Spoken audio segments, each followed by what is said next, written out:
É lindo.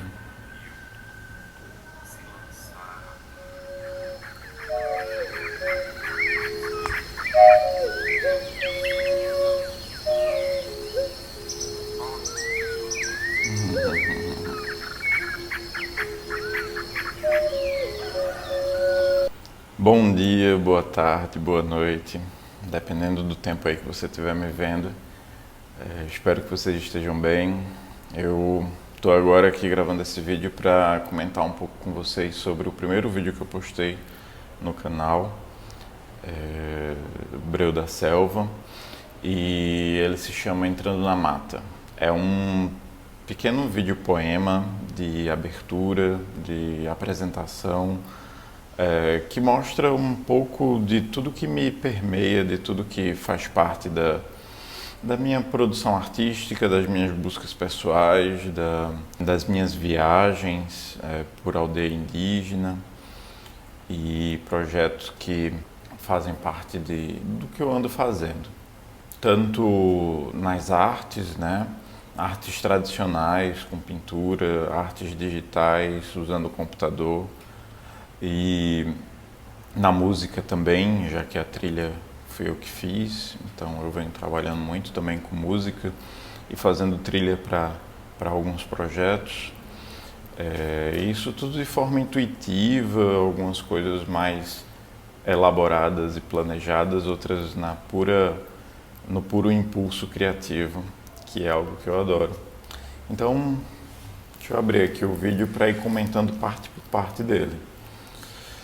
Ele começa com essa estrelinha, não é? Essa estrelinha, ou o sol, ele faz parte dos símbolos que eu uso no projeto Corpo Adentro, que futuramente eu vou mostrar melhor para vocês. É um projeto de pesquisa sobre pinturas rupestres. Eu considero como sendo pinturas rupestres contemporâneas, isso que eu venho criando. E esse é o símbolo do sol, que sempre está presente, assim, junto com a lua. Vocês vão perceber melhor observando as artes que eu vou postar. Faz parte das tatuagens, né? Então, isso aqui é uma das cenas das viagens que eu fiz para buscar pinturas rupestres, né? Lá no Vale do Catimbau, lá no interior de Pernambuco. Faz parte de lá esse painel. Aqui que vem a primeira frase, né? Seguir como um rio. É o Rio Araguaia, um rio muito querido a mim e a muita gente que eu conheço que foi lá. Então é território do povo Carajá Xambioá.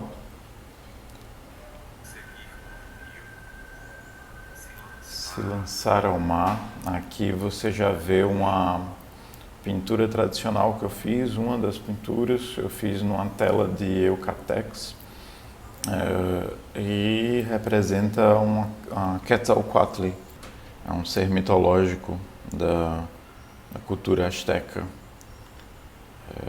se eu não me engano, da América do Sul, responsável por criar o mundo, por educar os povos, essa serpente emplumada. E essa pintura eu fiz e dei de presente para um casal de amigos meus daqui de Fortaleza, muito querido. E aqui é o contraponto da minha arte para o digital. Então, eu tenho essa pegada do tradicional, de gostar de pintar com tinta acrílica na maioria das vezes, aquarela algumas vezes, e gostar bastante também dos bastões, né? dos pastéis, pastel óleo, do carvão, do desenho com carvão. Então, e aí eu venho também trabalhando muito com o digital, e eu sou bem conhecido lá em Recife como professor de pintura digital, né, de ilustração voltada no uso do Photoshop. E a maioria dos livros que eu ilustrei foi usando pintura digital. É um recurso muito útil, muito prático, onde você você pode ter mau controle, né, do resultado que fica a imagem. Pode acontecer de perder um pouco na expressividade, no fator de surpresa mesmo, né, de que a própria arte ela vai ganhando o rumo que ela quer de acordo com o material. Então isso não tem no digital, só que é muito gostoso de fazer também. Você pode gravar a tela, você pode ir e voltar no tempo, alterar cores. Então, assim, para o mundo do mercado mesmo de ilustração, é algo que é muito prático para a gente não ficar fazendo e refazendo uma imagem, podendo ter esse mau controle no digital. E aí você vê também ilustrações mais recentes que eu fiz. Esse, do caso dos gnomos, é um livro chamado O Gnomo e representa um pouco esse breu da selva também, né? Essa coisa de entrar num lugar que ao mesmo tempo pode ser assustador e pode ser mágico. É tudo junto, né? O assustador é apenas pelo fato da ignorância, de você não conhecer o que tem ali. Então, esses gnomos, eles me trazem essa sensação de um estranhamento e de, ao mesmo tempo, uma familiaridade, uma conexão com esses seres da mata, porque a gente faz parte de tudo isso também, né? A gente guarda na gente esses mistérios. E aí vem ilustrações mais recentes também desse livro O Pomo da Discórdia. Inclusive, essas duas ilustrações que aparecem agora são partes de livros do mesmo autor, um amigo meu, Adriano Messias, lá de São Paulo. Então, ele que fez a tradução e também releituras e de formas poéticas sobre histórias existentes na nossa história, né? Na nossa cultura clássica. E aí fiz essa leitura desses contos, dessas narrativas dele. E aí o Pomo da Discórdia, que é essa imagem mais colorida, é uma das últimas criações que eu fiz, com uma mistura de técnicas, tanto de pastel oleoso como também de digital, onde no digital eu procuro fazer uma técnica que seja bem parecida com o tradicional.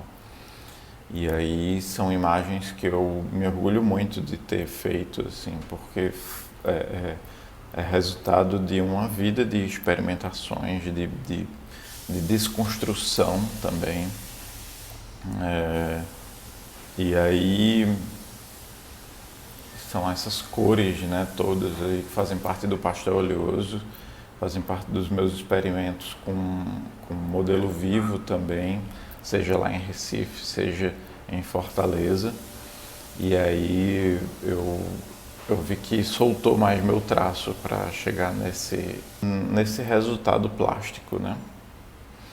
E aí a gente vem aqui, eu falo sobre qual é a cor da sua voz. Então é como é essa sua expressão no mundo. Se é uma voz ativa, passiva, se é uma voz agressiva, se é uma voz acolhedora. E essa voz é como, além de ser como você se comunica com o próximo, com o seu entorno, verbalmente, mas é também através da sua arte, do que você produz, do que você está jogando aí para as pessoas consumirem, entenderem o que é você. Então, é uma imagem que representa a disputa entre dois machos por uma mulher. E como faz parte do livro O Pomo da Discórdia, que trata sobre a Guerra de Troia, né? É uma releitura do livro do Homero, a Ilíada. E aí, nesse caso aqui, existe a figura da mulher, que é a Helena de Troia, e de um lado o senhor esposo da Helena, o Menelau, né, de Esparta, e do outro lado o rapaz troiano, Paris, o príncipe Paris. Então a Helena, ela se apaixona pelo príncipe, foge com ele e aí inicia toda a guerra. Então, qual é a cor da sua voz? E aí eu venho logo aqui para uma imagem muito especial para mim, que é de quando eu estive na aldeia dos Javaé, na ilha do Bananal. Os Javaés são um grupo indígena que fazem parte dos Inã, que significa nós, o povo, né? Na ilha do Bananal e no percurso do rio Araguaia, são um povo Javaé, o povo Carajá, que tem uma cultura semelhante, né? Praticamente falam o mesmo idioma e tem os mesmos rituais, com algumas diferenças. E esse aqui é o ritual de Aruanã, que eu tive o privilégio de estar lá participando disso, observando. Isso foi no ano de 2018. E aí essa voz essa voz no mundo, o mundo como resultado da dança, do som de cada um. E aí eu busco muito esse som das pessoas originárias, das pessoas que são o que são realmente, como elas se enxergam, como elas não têm vergonha de se mostrar. E aí eu vejo muito isso nos indígenas. E aí eu até vou gravar outro vídeo depois falando melhor sobre essa minha conexão, essa minha relação com os povos indígenas. E aqui vem outra imagem também muito especial, que é de quando eu estive na ilha que se forma no meio do rio Araguaia, no período de julho até setembro. E essa ilha representa a continuidade dos saberes tradicionais, do modo de vida Carajá-Xambioá. Então, quando surge essa ilha no período da seca do rio, todos eles se mudam para a ilha, constroem lá suas palhoças, armam suas barracas de camping e lá ficam comendo, se alimentando do rio, né, a pesca todo dia, porque não tem energia elétrica, não tem como armazenar comida, não tem como carregar equipamentos eletrônicos, então a conexão é puramente com a terra, com o rio, com as estrelas e com o fogo que se acende toda noite na fogueira, né, para se contar histórias. Então quem está aqui contando uma história para mim e desenhando a figura que ela está contando na história desenhando na areia da praia, né? É a avó Violeta, cacique da aldeia Manuel Xurê, lá dos Carajá. A avó Violeta, também chamada de Tchucatahiru. E futuramente eu vou falar bastante sobre ela e mostrar bastante também sobre esse povo que tipo é tão forte assim para mim, para as pessoas que estiveram lá perto. Eu quero também, estou me preparando para compartilhar isso melhor com vocês. Esse afeto e essa grandiosidade que é o povo brasileiro lá do interior, lá dos tempos antigos que estão até hoje sobrevivendo e nos ajudando a entender quem somos. Então tá aí a vó Violeta riscando no chão a figura do Irureruré, que é um monstro que faz parte da tradição oral do povo Carajá, essa história. E aí vai se formando, né, as letras, os caracteres que fazem parte do nome hebreu da selva. E é interessante porque eu não esperava, mas a forma que a avó Violeta traça na areia desse arco, desse oval, é semelhante à forma que surge primeiro, né, do nome Breu da Selva, que é o U. Esse U, para mim, é um símbolo especial porque representa a curva do mundo, representa uma cuia onde a gente armazena as nossas águas, as nossas ideias, os nossos sonhos, as nossas emoções. Representa também uma rede onde a gente descansa, onde a gente sonha, dorme, onde a gente viaja através disso também. E a viagem é também um símbolo da canoa. Então, para mim, também é uma canoa. A rede, canoa, casa, cuia. Então, tudo isso vem trazendo para mim como simbologia dessa forma, desse simples arco, que ao mesmo tempo é o arco da letra U e é o arco que a avó Violeta traça na areia da praia. E depois faz a forma, né, do monstro, do personagem mitológico que ela está desenhando. E aí também surge aí as ilustrações. A primeira ilustração que apareceu, deixa eu voltar aqui, essa daqui, ela faz parte de um momento bem legal um dos momentos que eu gosto muito de ter vivido em Recife foi nos Riscos, o projeto Risco Experimental. É uma reunião de vários artistas para desenhar modelo vivo, então toda semana, toda segunda-feira se reúnem. Hoje está acontecendo de forma virtual por conta da pandemia, né, da quarentena, então fazem sessões de modelo vivo virtuais toda segunda. Então podem seguir lá o Risco no Instagram, que lá eles dão todas as informações.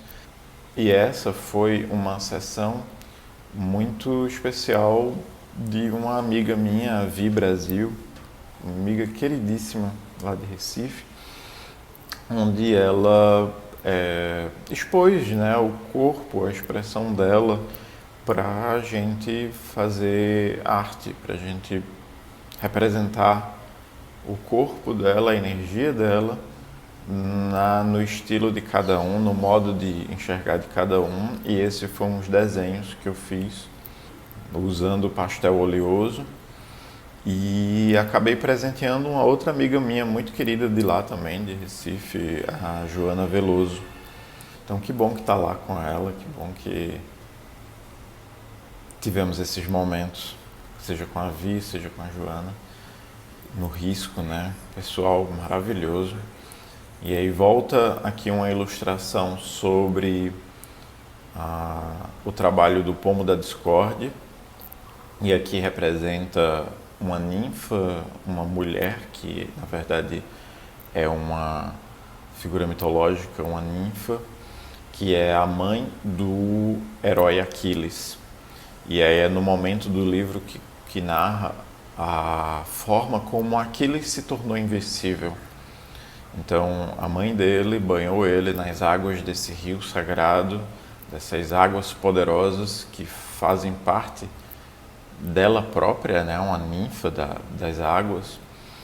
E ela teve o filho Aquiles e banhou ele, fez essa espécie de batismo nessas águas, sendo que segurando pelo calcanhar, né, pelo tendão, né, do calcanhar. E aí foi a única parte que deixou ele frágil. Então, pelo fato de não ter banhado o calcanhar, essa parte dele se tornou frágil, por isso que ele morre através de uma flechada nessa região. Então é uma história que todo mundo conhece, né? Eu acredito. Faz parte aí da nossa história clássica grega. E aí eu falo dessa profundeza, né? De mergulhar nessa profundeza que tem dentro da gente, que são essas águas. E isso também, da mesma forma como entrar na mata, enfrentar o breu da selva para se descobrir, é também mergulhar nesse mar, nesse oceano que guarda essas criaturas terríveis que é a gente mesmo. E aí a gente pode voltar, sim, desse mergulho, voltar de uma forma mais iluminada, voltar de uma forma cantando, e também reconhecendo essas monstruosidades que faz parte da gente, né? Reconhecendo, abraçando, acolhendo e curando algumas ou convivendo, fazendo as pazes com elas. E aí esse é um dos desenhos também que fazem parte do risco de uma performance maravilhosa de um amigo de lá, que agora esqueci o nome, onde ele usou bastante os elementos em volta, né? Uma banheira que tinha lá, a máscara da alaúça, que é tão presente na cultura pernambucana do carnaval, e essas cores incríveis assim que o pastel nos possibilita, né? Então voltar desse mergulho, de preferência cantando. Ser sua própria obra de arte, arte como multilinguagem, que é justamente o que eu estou trazendo aqui, é o que eu estou me assumindo como artista multilinguagem. Então muita gente pode se perguntar por que que eu faço tanta coisa, né? O que é que eu sou realmente? É algo que me causa muita dúvida também, às vezes já me causou muita insegurança. Então, como é que eu sou ilustrador, artista visual, desenhista? Beleza, tudo isso faz parte de uma coisa só, tá no desenho. Mas eu também gosto de trabalhar com vídeo, também gosto de trabalhar com animação, com cinema, fazendo essas narrativas, né? Gravando sons, instrumentos, criando música. Eu vou passeando por todas essas linguagens. E não apenas isso, porque elas ainda se conectam, o som e a imagem. Tem o livro ilustrado, né? A ilustração, tem a tatuagem, as linguagens que eu venho buscando de desconstrução do meu próprio desenho, e ao mesmo tempo é uma desconstrução do meu próprio ser, da minha forma de viver, da minha forma de enxergar o mundo. É um processo de decolonização que vem acontecendo mesmo, e ao mesmo tempo que eu venho abraçando todas as formas originárias que a gente vê através da expressão própria mesmo dos artistas da terra, né? Sejam indígenas ou o povo pré-histórico que formou esse território, e os amigos indígenas atuais, né, que fazem arte tradicional e contemporânea, futurista, e também os artistas da terra, do povo, né, da nossa cultura, né, de uma forma geral, né, das raízes africanas. Bem, eu venho buscando toda essa linguagem, descobrindo dentro de mim toda ela. Só que ao mesmo tempo, uma vez que você briga, que você entra em conflito com o desenho clássico europeu, o eurocentrismo na forma de enxergar o mundo e enxergar a arte, eu saí dando flechada em tudo isso e negando mesmo essas coisas. Mais uma vez, antigamente era o que eu estudava, né? Eu mergulhei bastante nisso. Só que aí hoje eu acho que já dá para ir começando a fazer as pazes, sabe? Entre uma linguagem e outra. Porque você ganha mais segurança do que você está fazendo, de quem você é nesse caminho todo. Então, tudo bem, eles existem, mas eles não me influenciam.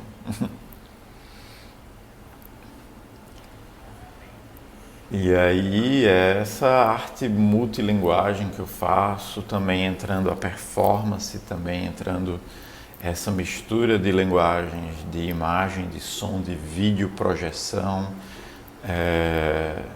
e algo que eu venho com muita força, assim, buscando mais hoje em dia, que é a relação do corpo no espaço, o corpo arte, o corpo político, o corpo ancestral, o movimento, a dança, o estar presente, a nudez, é algo que me permeia também, que a pintura no corpo, né? São coisas que eu venho descobrindo mais hoje em dia, algo que me dá muita força assim, de segurança quando eu consigo me abrir mais para isso.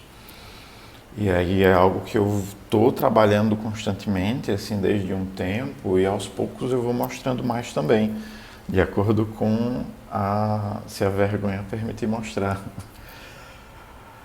E aí essa performance também existe de forma coletiva, e esse trabalho aqui que aparece agora é isso, é resultado de uma experiência maravilhosa que eu tive com os Karapotoplaquiô, uma aldeia, um povo que existe lá em Alagoas, né, a minha terra de nascença, do lado do município onde eu nasci, que é Arapiraca. Então o povo Karapotoplaquiô está lá em São Sebastião, e eu pude participar de uma residência artística através da ONG baiana Tideuá. Então eles criaram um projeto incrível que é Arte Eletrônica Indígena, onde reuniu vários artistas brasileiros e internacionais também para passar uma temporada numa das aldeias que eles trabalham, né, daqui do Nordeste. E aí eu fui agraciado com essa possibilidade, com essa oportunidade de estar com os Karapotoplaquiô, que é um lugar onde lembra muito a minha terra. É a minha terra ali, sabe? Foi onde eu nasci. E não sabia que tinha numa proximidade tão grande um povo indígena, e eu fui tão bem acolhido. Eu levei lá uma proposta de fazer o projeto A Terra que Nós Somos, e é algo que eu vou mostrar melhor para vocês também. Como esse vídeo é um apanhado de várias coisas legais, né, que eu já vivi, que eu vou estar compartilhando, isso aqui é uma parte muito especial, que são vídeos, vai se transformar em livros também. E fizemos essa troca, essa arte coletiva entre as crianças, os jovens Karapotó, que desenharam as figuras existentes na vida deles, né? Ligadas à terra, ligadas ao mato, ao rio, ao céu. Então, quem são essas criaturas? Quem são esses seres vegetais, animais que fazem parte da vida deles, que eles cantam nas cantorias deles, dançam nos toréis. Então, todo mundo fez esses desenhos andando pela aldeia, e fez também dentro do ponto de cultura, onde temos computadores, onde eles têm, né, recursos tecnológicos para desenhar também no computador, onde eu pude transmitir esse conhecimento para eles, como desenhar usando mesa digitalizadora e Photoshop. E aí todos esses desenhos foram transformados em animação. Eu fiz uma pequena edição e uma montagem animando no Photoshop também, e depois projetei no corpo deles. A gente foi criando junto essa interação. Vou voltar aqui. Essa interação entre imagem, som, corpo. E aí, mais uma vez, assim, como é que a gente se comunica com o mundo?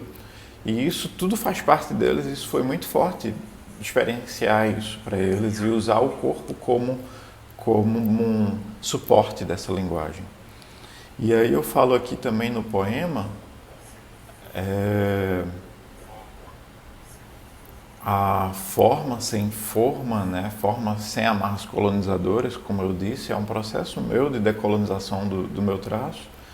E termino com desenhar como quem planta e encher a cidade de floresta. Isso, para mim, é o que tantos amigos, queridos artistas, fazem, espalhando a arte pela cidade inteira, fazendo arte em qualquer lugar que seja, fazendo arte como sendo ele mesmo, ela mesma. E Desenhar como quem planta é o desenho como semente, como um impulso de estimular as pessoas, de tocar as pessoas, de criar uma comunicação sutil e profunda com as pessoas, de isso ir transformando o nosso entendimento, levando a gente para uma linguagem mais afetuosa, ou um entendimento sobre tudo o que acontece, sobre as lutas, os processos de transformação que o mundo está passando. E aí isso é talvez a nossa missão de continuar construindo essas imagens, de estar vivendo no espaço entre o artista e a obra e o outro, né? Criando essa ponte constantemente. Então, desenhar como quem planta é plantar sementes de transformação e de beleza, poesia, em cada pessoa que se conecta, que sente a força da arte que você faz. E vamos encher a cidade, as pessoas, o mundo dessa floresta toda. E aí eu finalizo aqui com mais uma imagem dessas viagens atrás de pinturas rupestres que eu fiz. E aí forma o nome Breu da Selva completamente. Então, gente, obrigado por me acompanharem. Desculpa aí qualquer som que tenha atrapalhado aqui em volta, porque o dia está começando aqui e mesmo nessa quarentena o comércio está sendo reaberto, né? Uma loucura absurda, então começa a ter pequenos barulhos aqui nas ruas daqui de Fortaleza. Então, mas espero que tenha sido agradável essa viagem, esse papo, e até a próxima. Muito obrigado por ter ficado até aqui e continue acompanhando. Um cheiro bem grande.